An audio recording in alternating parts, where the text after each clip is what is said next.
in a situation when it comes to any sort of environmental action group to oppose something, oppose the development, oppose the dredging of a wetland, whatever. There's that whole element, but then at the same time, for an organization like the Princess Vlei Forum to make a very important brand shift from going and being, this is what we don't like, to then very credibly defining what we do like and what we do want is quite a rare thing. And then also executing it with a very high quality of professional standards and being quite what's the term to use? Being quite well-rounded and touching in all elements in the space and the mission is really important. And who are the people who are involved? We've got one employee, Denisha, who unfortunately is on study leave this week, so she couldn't be here. And then Alex is sort of contracted to direct the restoration and rehabilitation. But then we draw on quite a kind of broader team for sort of specific things. Go in and out of is more the civic side. We kind of civics, I don't know, they just don't seem madly well organized as a sector. So although theoretically we work with civic groups, we kind of struggle with that a little. I mean, it's partly civic groups, and it's attempting to get ownership, some sort of ownership, just from people living around here. So one of the restoration projects is that end, on the northern shore, and it's quite a specific area, and we've had a number of different activities in that area, and we did a leaflet drop, and we did through WhatsApp groups. I mean, through the protest movement, through that time, and then even since that time, we have had good support, and we keep plugging away at the local press in terms of any time we have an activity, and we've had all sorts of different activities on the shoreline. So we've had, you spoke about, was it in Newlands, where there's a planting and a memorial activity.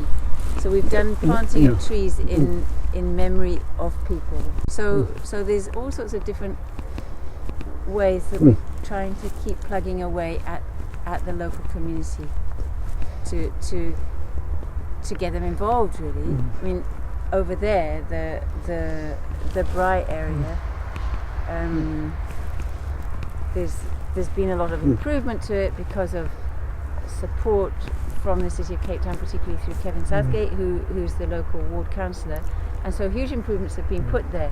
But say 10 years ago or 20 years ago, this area is known as a drinking area, and out the back of the buckets, you know.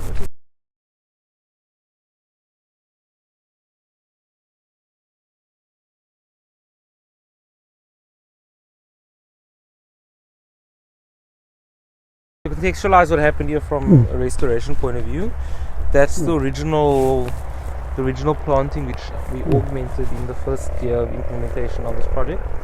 Then we decided to double the size of the strip of rehabilitated shoreline.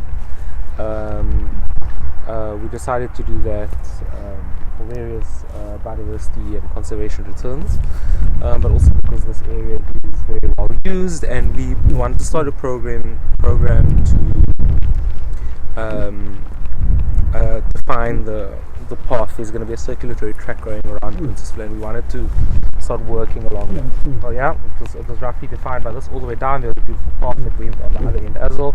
And then, to make a very long story short, the people that are supposed to clear the water hyacinth from the water body at the outlet, they had an untrained contractor on site, and he came and he bulldozed and drove his nonsense all over here, and you feel these piles of biomass, aquatic water, biomass all over here.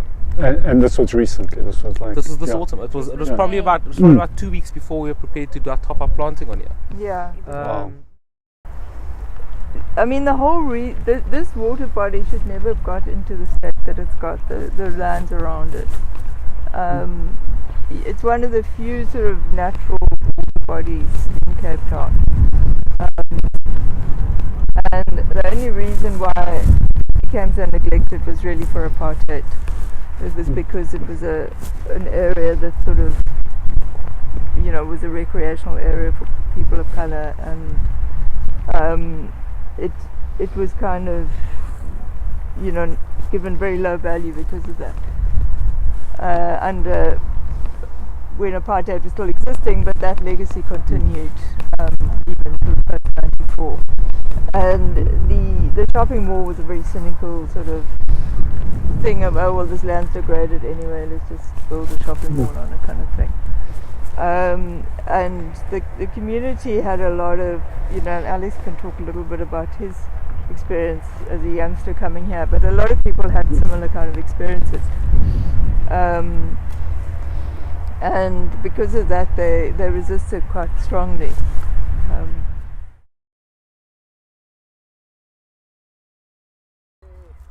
Are we in different times where, you know, developers will just get their way? You know, that there was I disagree. I don't know. It's a question I'm posing. Was that? Why did that succeed? Just.